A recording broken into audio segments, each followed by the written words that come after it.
Ben ritrovati col nuovo video sul canale. Oggi vediamo come impastare con la farina Caputo Cuoco. Devo dire è una farina che mi ha soddisfatto molto sia in termini di gusto sia in termini proprio di stesura di impasto, e oggi faremo un impasto a mano, un impasto diretto di 10 ore, e quindi vediamo un po' il procedimento. E ora sigla.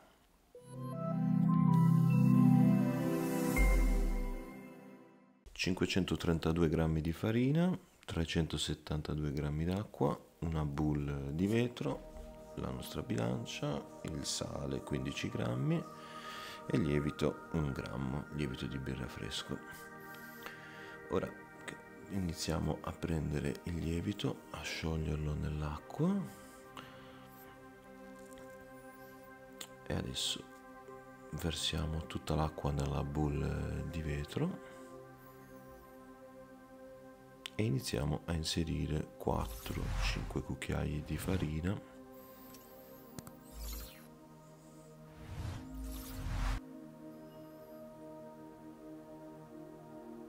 Ok, con la spatolina adesso andiamo a miscelare il tutto, mescoliamo finché spariscono i grumi di farina.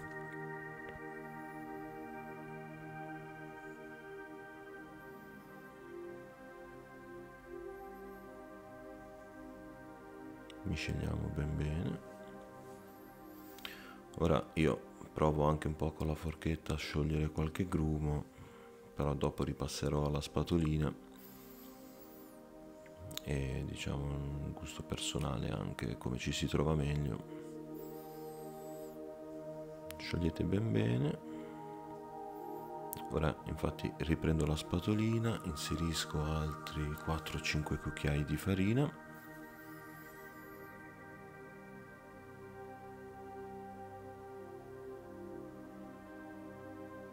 Ok, e così via, quindi continuiamo a far sì che tutta la farina venga inglobata dall'acqua. Ok, qui accelero un po' perché sarebbe un po' più lunga. Ok, miscelo finché tutti i grumi vanno via. Aggiungo il sale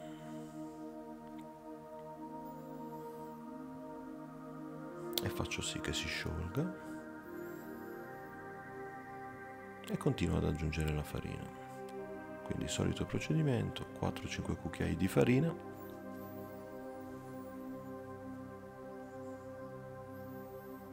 e faccio sì che l'acqua l'assorba tutta, assorbisca.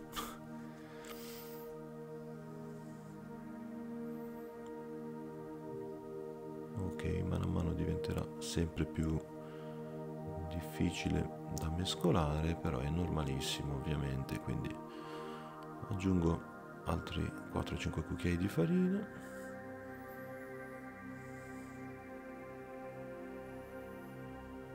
e via di spatolina o leccapentole, come vogliamo chiamarlo.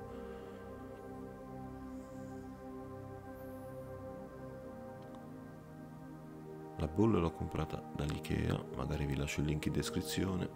Se non ricordo male anche la spatolina. Ora pulisco la spatolina e inizio a impastare dal basso verso l'alto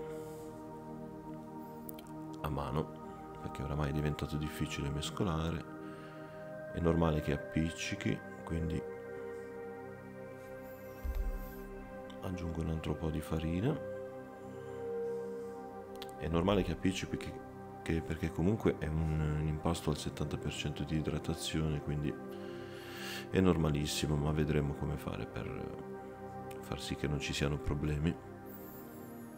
Ok, quindi dal basso verso l'alto, porto verso l'interno, faccio sì che la farina prenda tutto l'acqua. Ora verso la restante farina sul tavolo, sul piano di lavoro, e quindi sposto tutto l'impasto sul tavolo. Continuiamo a impastare a mano, quindi leggermente con i polsi e con le mani vado a inglobare la farina faremo in modo appunto che tutta la farina venga assorbita.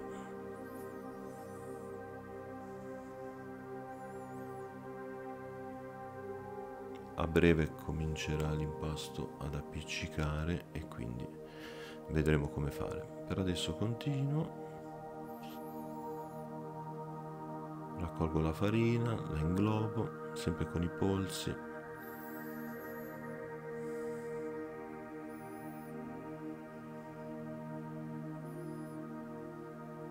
Ok,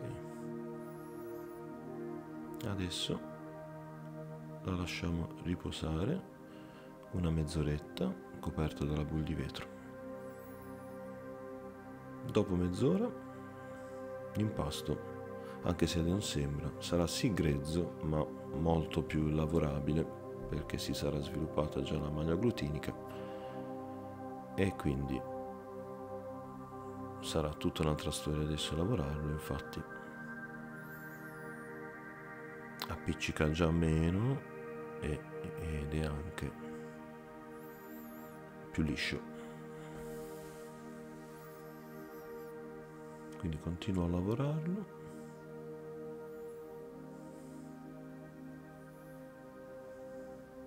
Ok, e facciamo un'altra mezz'oretta di riposo.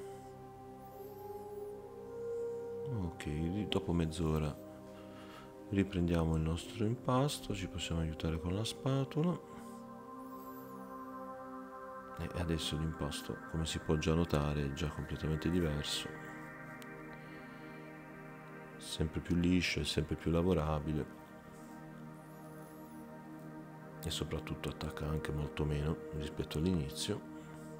Ora un paio di pieghe, chiudiamo l'impasto,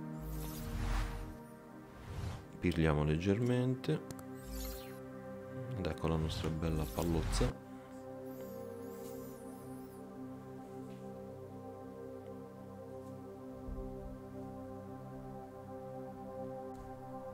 Ok, vogliamo leggermente un contenitore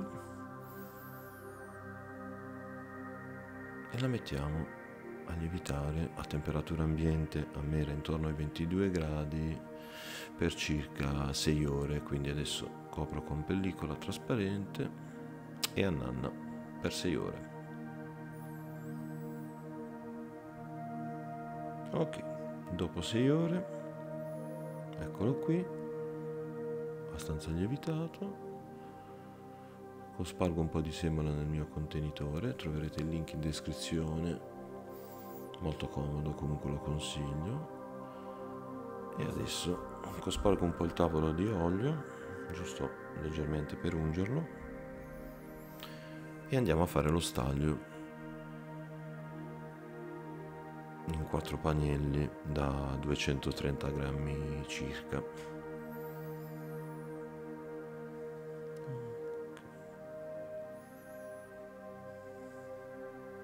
Con l'aiuto della bilancia ovviamente andiamo a controllare che il peso sia quello. In questo caso tolgo qualcosa e un modo facile per creare la pallina è proprio fare delle mini pieghe su se stesse, quindi come vedete non appiccica neanche alle mani, quindi qualche piega, una leggera pirlatura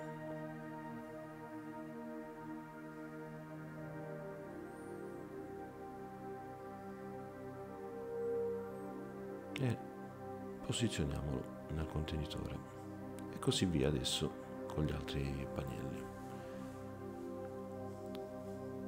sempre all'incirca di 230 grammi.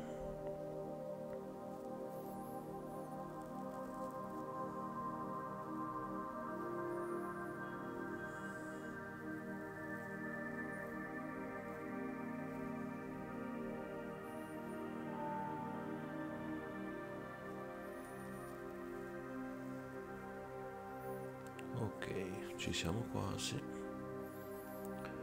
L'ultima pallina.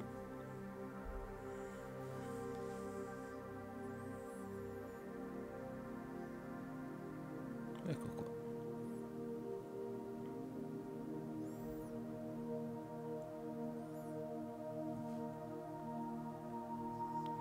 chiudiamo il contenitore e annanna per 4 ore, quindi una lievitazione totale di 10 ore.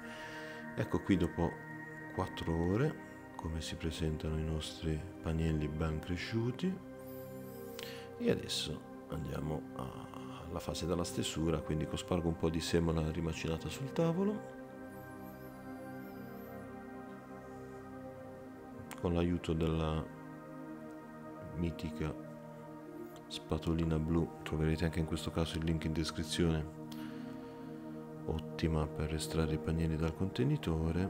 Ok, quindi posizioniamo il pannello sulla semola e piano piano con le dita andiamo a distendere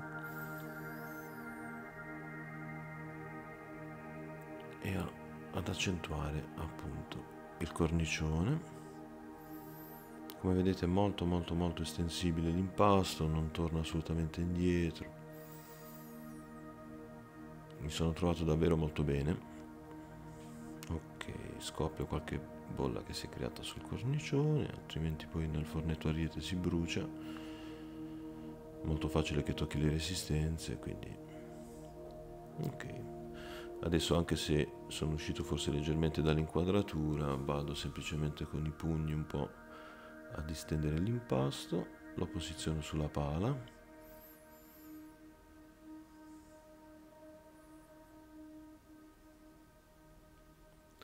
e quindi adesso vado con la farcitura, quindi fior di latte sgocciolato, mi raccomando, e qui vado a fare una bianca, quindi niente.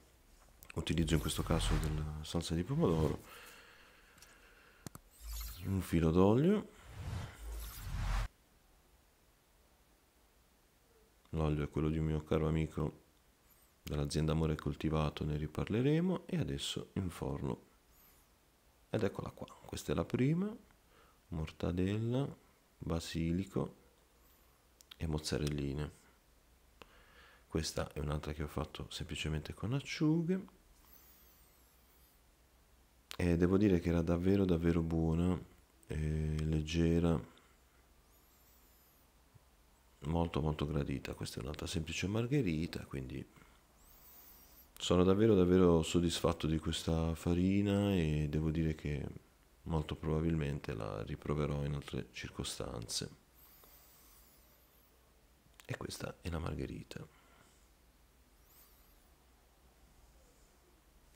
Davvero consigliata come farina. Provatelo e fatemi sapere come vi siete trovati. Alla prossima, ciao!